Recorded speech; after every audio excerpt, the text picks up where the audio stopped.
Sveicināti! Tā vien šķiet, ka ar straujo dzīves ritmu arī mūsu sirdis ir sākušas pukstēt daudz straujāk.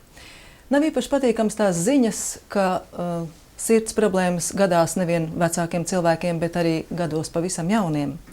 Vai tas tiešām atbilst patiesībai un ko tādā gadījumā darīt? Par to mēs šodien sarunāsimies ar farmaceitu Andreju Nikolājevu un ģimenes ārsti Karinu Verneri. Labdien! Labdien! Labdien. Vai tiešām tas atbilst patiesībai, vai mums ir diezgan daudz problēmu ar sirdi, gan gados jauniem, gan vecākiem cilvēkiem? Tā tiešām ir taisnība, jā, tāpēc, ka joprojām visvairāk cilvēku mirst tieši no sirds asinsvadu slimībām.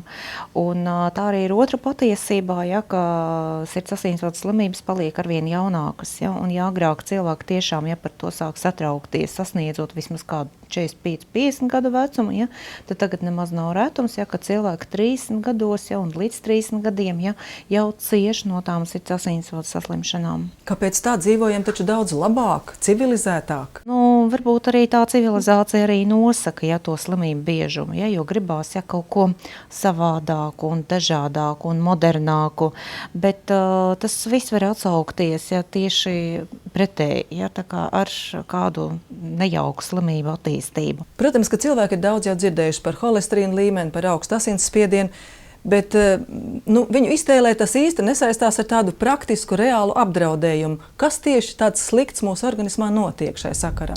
Pirmām kārtām tas, kas notiek cilvēkiem ar paaugstinātu asinsspiedienu. Ja? Paaugstinoties spiedienam, tā kā tas ir fizikas likumā, pieaug asinsvadu perifērā pretestība. Viņš spazmējās, viņš paliek šaurāks. Ja? Caur šaurāku trubiņu asins plūsmu, protams, ja, tad cirkulējušās asins daudzums, ja, cirkulācija viņam mazinās. Otra lieta, ja vēl uz to sašaurinātu trubiņu, ja, mums izgulsnējās holesterīns. Ja. Tas veido tā kā panku un tā kā pirmo vēl arī tā kā tortītas slāni. Ja. Un asinsvads paliek vēl šaurāks. Ja, tā kā pie fiziskas slodzes cilvēkam jau var parādīties zināmas sūdzības, ja, kas atgādina sāpes sirdī, žņaudzošu sajūtu, ja, jo pulsta pieaug. Ja. Sirds mēģina pārsūknēt to cirkulējošu asins daudzumu, un finālā ir tā, ja, ka asinsvads nespēja izlaist caur sevi šo te cirkulējošu asins daudzumu. Viņš paliek vēl šaurāks. Un pat cik jau asins, kas cirkulē, viņa sastāv tieši no cietas un šķidras daļas, ja, tad tās cietas daļas bīstamās šajā situācijā šūnas ir tieši tie trombocīti, ja, kuri ne tikai salīp savā starpā veidojot tos mikrotrombiņus, bet arī pielip pie tās holesterīna pangas, ja, un kādreiz pilnībā aizprostojot to asinsvadu. Ja, un ja tas notiek, ja, tad akūta dzīvībai bīstama situācija ir klāta. Otra lieta, protams, ja cilvēki, kuriem fonā ir paaugstināts asinsspiediens, ja, jo ja pa tiem holesterīniem mēs varam daudz runāt, ja, bet tad paaugstinātais asinsspiediens, tā ir tā dilēma, ja, kuri nevienmēr cilvēki piekrīt uzreiz sākt ārstēšanu, ja, jo viņiem ir ļoti laba atruna, ka viņi jūtās ļoti labi un viņiem tas spiediens netraucē, ja, bet tad, kad tu sāc viņiem skaidrot, pie kā tas spiediens var novest, tad lielākā daļa, ja varbūt viņi izklausīs, ja, tavas domas, ja, bet tas vēl nenozīmē, ka viņi būs gatavi kaut ko darīt, ja, un ļoti bieži pat arī izrakstot receptu medikamentu lietošanai, nevienmēr, ja viņi to dara, ja. Otra lietiņa vēl ir tāda, ja, ka paaugstinātais spiediens, ja, viņš izraisa neatgriezeniskas izmaiņas sirds asinsvados, ja, un tas ir viens jau tāds moments, ja, kuru vajadzētu ja, koriģēt jau pašā sākumā. Tad ir infarkti, insulti un visādi, ja, tā kā akūtas situācijas, ja, kas labi, ja izdodas cilvēks izglābt, ja, bet kādreiz izdodas izglābt, bet viņš paliek par invalīdu. Ja. Dažreiz, protams, neizdodas izglābt to cilvēku. Un pats banālākais šeit situācijā ir tas, ja, ka cilvēks, ja, ar kuru tas ir noticis, ja, viņš tikai tad, kad tas notiek, sāk aizdomāties par tām problēmām. Ja. Vēl ir cilvēku kategorija, kuriem ir tuvu rados, ja, vecākiem, ja, pēkšņas koronāras nāves, ja, tā kā pēkšņi infarkti, kas ir radušies ja, vienkārši ja, gados jauniem cilvēkiem, tad, kad varbūt tētis bija jauns vai mamma bija jauna, tīpaši tiem cilvēkiem vajadzētu domāt par to, ka viņiem jebkurā brīdī tas risks arī pastāv. Ja, ir tīpaši, ja viņi smēķē, ja viņš dušīgs, ja tur viņam ir kaut kāda vielmaiņas problēmas, ja, un fonā vēl ir spiediens. Ja, tas ir tie 4 nozīmīgi faktori, kas var vienā brīdī sasummēties un ļoti negatīvi ietekmēt. Tātad mums tiešām ir reāli jārūpējas par savu sirds veselību, ne tikai jāklausās skaistos padomos. Un tagad mēs gribējām parunāt ar saviem līdzcilvēkiem, ko viņi tiešām paši reāli dara savas sirds veselības labā. Iedzer sirdspilienus, validolu paņem un pāriet. Tikai mazāk stresa un vairāk atpūtas. No sirds iziet ļaunas domas, no sirds iziet dzīvība. Sargiet sirdi, tā saka Dievs tas kungs. Tad arī viss būs kārtībā. Paļaujamies tieši uz zālēm un izmantojam tās. Diemžēl nevienmēr pašu spēkiem varam tikt galā ar savām veselības problēmām, un tādēļ jau strādā zinātnieki. Speciālisti rada arvien jaunas un jaunas zāles, kas būtu noderīgas mums dažādās situācijās. Jūs droši vien man piekritīsiet, ka tā tas ir. Protams, speciālisti, gan ārsti, gan farmaceiti visā pasaulē principā strādā pie tā, lai radītu jaunākus preparātus, efektīvākus, ja, ar mazākiem blakus efektiem uz organismu. Ja, un principā šodien zinātne iet uz priekšu un daudz ko radījusi, teiksim, cilvēkam. Un šodien runājot tieši par sirds veselību, mēs droši vien varētu apskatīt, kādas sastāvdaļas ir šajā preparātā, kas saucas Valerons. Jā, Valerons ir jauns produkts tirgū, kas ir domāts sirds asinsvadu sistēmas veselības stiprināšanai, ja, un, teiksim, paaugstināšanai, uzlabošanai. Ja. Un Valerons ir ļoti tāda ziņa interesants produkts, ka tajā ir daudz visādu bioloģiski aktīvo vielu, sākot no ekstraktiem, ārstniecības augu ekstraktiem, ja, beidzot ar aminoskābēm, neaizvietojamam, nosacīti neaizvietojamam, ja, un, teiksim, dažam minerālu vielam, teiksim, un vitamīniem. Kādiem tieši? Varbūt jūs varētu minēt dažus, jo es domāju, cilvēki, kuriem ir kādas problēmas ar sirdi, jau zina, ka baldriānu pilieni ir labi, vilkābeles ekstrakts ir labs. Jā, protams, sirds pilienu klasika, tas ir baldriāna un vilkābeles ekstrakts, jā, un to, man liekas, jau ilgus gadus vēl lietos, jā, un tas ir ļoti labi un pareizi, jā. Un mēs šeit runājam, principā, šodien par daudzam lietām, jā, par paaugstinātu spiedienu, trombu veidošanu, holesterīnu, jā, un varat pateikt, teiksim, Valerona preparāti ir baldriāna un vilkābeles ekstrakts, ja, kas obligāti nepieciešams pie tām, teiksim, nervozitātēm, nervozām situācijām, ja, kad pieaug sirdsdarbība, pātrinās sirdsdarbība, ja, tad vajag mazināt, palēnināt to sirdsdarbību uztraukumā laikā.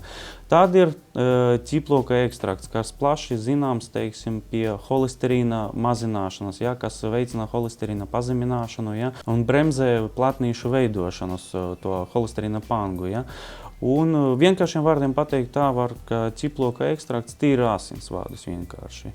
Tad ir ginko biloba ekstrakts, ja, kas ir plaši zināma, ja, bet nevar viņu nepieminēt, jo ginko biloba uzlabo to asinsrīti, veicina to asinsvadu sašķidrināšanu, mazina trombocitu salipšanu. Ja.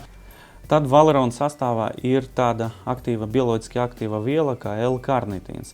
L-karnitīns veic tādu funkciju organisma, ka pārneš taukskābes sirds šūnas iekšienē mitohondrijā. Ja? Un L-karnitīnu var salīdzināt ar tādu, kā savu veidu sūkni. Daudziem zināms, vairāk ārstiem un farmaceitiem, ka sirds pārsvarā strādā, teiksim, izmantoja taukskābju enerģiju, ja, respektīvi tauku enerģiju, ja, jo taukskābe satur milzu enerģiju. Ja. Bet L-karnitīns ir tā viela, kas pārnes taukskābes tieši uz to pārstrādi, ja, un līdz ar to ļauj pārstrādāties tām taukskābēm un atbrīvot to milzu enerģiju. Ja nebūtu L-karnitīna organisma, ja, tad nebūtu arī sirdi būtu grūti strādāt īstenībā. Ja, bet pat cik L-karnitīna sintēze organismā ar vecumu mazinās, ja, to nepieciešams uzņemt papildus. Un tas ir ļoti labi, ka Valerona sastāvā tas ir. Ja. Vienkāršiem vārdiem arī varētu pateikt tā, ka daudziem sirdslimniekiem ārsti rekomendē lietot zivju eļu. Ja. Tad L-karnitīns ir tas, kas pastiprina zivju eļas darbību. Tā varētu pateikt. Ja. Tad ir ļoti laba aminoskābe L-arginīns, ja, kas nodrošina tādu asinsvadu paplašinošo efektu. Respektīvi, L-arginīns veicina slāpekļa oksīda sintēzi asinsvādos, kam ir funkcija paplašināt asinsvādus, ja? It sevišķi sirds koronārus asinsvādus. Ja? Un pateicoties arginīnam, sirds koronārie asinsvādi labāk paplašinās un līdz ar to uzpildā sirdi ar skābekli, kas arī ir ļoti svarīgi priekš sirdsdarbības. Valerona sastāvā ir vēl kalijs, magnijs, minerāla vielas, kas principā skaitas minerāla vielas, kas regulē sirds saraušanas spēku, ja? Regulē sirdsdarbības ritmu. Ja? Tā varētu pateikt, ka kalijam ir tāds antiaritmiskais efekts. Ja? Tad valerons satur arī divus flavonoīdus, rutīns un kvercetīns. Ja? Flavonoīdi ir labi ar to, ka viņi uzlabo, veicina asinsvāda elastības saglabāšanu. Ja? Un šī īpašība nepieciešama, lai labāk rēģētu uz tām pašām spiedienu pazeminošām zālēm, ja? Lai, teiksim, labāk rēģētu asinsvādu stāvoklis fiziskas slodzes laika, ja? Lai nebūtu tās asinsvāds ciets, ja? Un līdz ar to slodzes laika viņš savelkas, aizveras, ja? Un respektīvi izraisa visas ļoti briesmīgas lietas. Ja? Un to dara principā flavonoīdi, viņi uzlabo to elasticitāti, ja, lai asinsvāds adekvāti rēģētu uz visādām slodzes izmaiņām. Valerona sastāvā ir arī koenzīms, kas nepieciešams sirds enerģijas ražošanai, ja, jo sirds izmanto ļoti daudz enerģijas, ja, un līdz ar to koenzīms ir tās, kas rada to enerģiju, veicina tās enerģijas sintēzi, ja, un līdz ar to, teiksim, nodrošina tādu labu vielmaiņas efektu. Varbūt vēl pajautāšu jums, kādos gadījumos tieši būtu ieteicams lietot šo preparātu? Valeronu ieteicams lietot fiziskas izturības paaugstināšanai, sevišķi sportistiem. Ja? Teiksim, ja cilvēks izjūt arī, ka viņam pietrūkst tā fiziskā izturība, ja? Pieņemsim kāpjot pa trepam uz augšu, ja otrā stāvā sāk just kaut kādu diskomfortu, ja? Tad tas ir radītais, ka kaut kas jāpalieto sirds veselība, ja? Un valeronu šajā gadījumā tad ir ieteicams lietot. Ja? Asinsrītes uzlabošanai, ja? Jo asinsrīte nav tikai, teiksim, viena ginko biloba jautājums, ja? Tas ir vesela kompleksa jautājums, ja, ko mēs augstāk izrunājam, agrāk izrunājam. Un tad valeronu šajā gadījumā ir ieteicams. Protams, sirds stiprināšana. Ja cilvēks jūt, ka viņam ar sirdi ir bišķiņ, viņš jūt, ka viņš grib stiprināt savu sirdi, tad arī šajā gadījumā valerons obligāti ieteicams palietot. Ja. Un, protams, ja ir kaut kādi tādi negatīvie faktori, ka paaugstināts holesterīna līmenis, varbūt arī paaugstināts cukura līmenis, ja, liekais svārs. Protams, ja cilvēks smēķē, tad ir arī paaugstināts asinsspiediens. Ja, tie ir tie faktori, kas norada uz to, ka ir ieteicams valeronu palietot. Ja, jo tur ir risks sirds asinsvadu veselībai un viņu ir jāuzlabo. Sakiet, lūdzu, kādiem cilvēkiem jūs ieteiktu šo līdzekli lietot, tātad valeronu? Vai tie būtu vecāki vai jauni cilvēki, vai tas ir ilgstošā laikā panākams efekts, jeb jau uzreiz sajūtams? Cilvēkiem principā ieteicams daudziem, te ir ļoti plaša auditorija, gan vecākiem cilvēkiem, ja, gan jauniem cilvēkiem. Ja, jo, kā mēs jau raidījuma sākumā minējam, ka viss šīs problēmas jau sāk rasties jaunībā. Ja, kam paaugstināts holesterīns, kam paaugstināts asinsspiediens, kam liekais svārs un tā tālāk. Ja. Un līdz ar to ieteicams jau sākt domāt par savu sirds veselības profilaksi saulaicīgi, ja, un tāpēc arī jauniem ir ieteicams lietot. Arī vecākiem cilvēkiem ieteicams lietot. Ja? Kaut gan daudzi veci cilvēki izmanto jau noteiktas sirds zāles, ja? Bet valerons šajā gadījumā nāks par labu par to, ka viņš aktivē daudzus mehānismus sirds veselības uzlabošanai. Ja? Un līdz ar to varat pateikt tā, ka viņš uzlabo arī to zāļu iedarbību. Principā, ja? Viņš, kas saks, ka papildus labvēlīgs efekts būs no valerona. Tātad viņš labi savietojas arī ar citiem medikamentiem. Jā. Viņš neko nekavē no kādu citu vajadzīgu vielu uzņemšanas. Jā, teiksim, medikamenti parasti tiek nozīmēti pie noteiktas indikācijas, jā, lai aktivētu noteiktu darbības mehānismu. Jā, tā valerons, viņš aptver savu veidu visu sirds asinsvadu sistēmu, jā, un līdz ar to tādu kompleksu efektu dod. Šeit es gribētu tieši pateikt par to cilvēku kategoriju, kuriem tiešām būtu ieteicams. Ja. Parasti cilvēki visu dzīvi dzīvojuši mierīgi, un te pēkšņi kaut kur sasniedzot 35 vai 40 gadus, viņi padomā, laikam organisms noveco. Jāsāk nodarboties ar sportu. Ja. Un ja viņi to nekad nebija darījuši, pēkšņi viņi tā 40 gadu vecumā ir izdomājuši sākt sportot. Ja. Tieši tā, jā. Un tad viņi sāk staigāt. ja, uz trenažierus, fitnes centriem un tā tālāk, ja, un tad viņi atdurās uz to, ka viņiem tās izturības nav. Ja? Jā, ka viņiem vienkārši ne tikai ne sirds, bet arī asinsvadi nav gatavi tam. Ja? Bet nodarboties ar to sportu viņiem ļoti gribās, ja viņiem ļoti gribās paildzināt savu mūžu. Ja? Un tad es teiktu, ka tieši šai kategorijai, ja, viņš būtu obligāti jālieto. Kā to vajadzētu lietot? Vai tādā ilgstošā laika periodā būtu svarīgi, vai arī kampaņveidīgi, vai vienkārši šodien jūtos tā mazliet saguris un jūtu sirdi, tad es iedzeru valeronu? Pret to lietošanu attiekties nopietni, ja, jo valerons tiešām, lai to efektu sasniegt labāku, ja, ir nepieciešams ilgāks laiks, ja, lietot. Tāpēc palietot, teiksim, 1 mēnesi vai pusmēnesi nav nekāda jēgas, ja, bet ja cilvēks lieto vismaz kursveidīgi, teiksim, pa 3-4 mēnešiem vai pusgads, ja, vai gads, tas būtu daudz labāk priekš sirds asinsvadu sistēmas veselībai, ja, nekā, teiksim, palietot tikai pusmēnesi un viss. Vai mums būtu nozīme vēl atgādināt skatītājiem, ka šo preparātu var iegādāties aptiekās?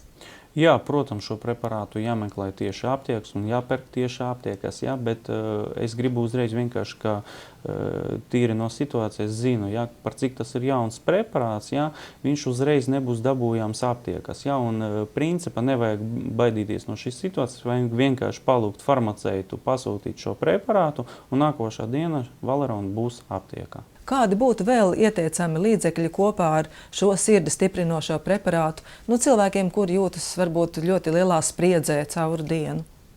Jā, par cik tiešām spriedze ir viens no tiem faktoriem, kas izraisa arī tās nākotnē sirds problēmas. Jā, tad principā nomierinošais preparāts arī būtu ieteicams palietot. Jā.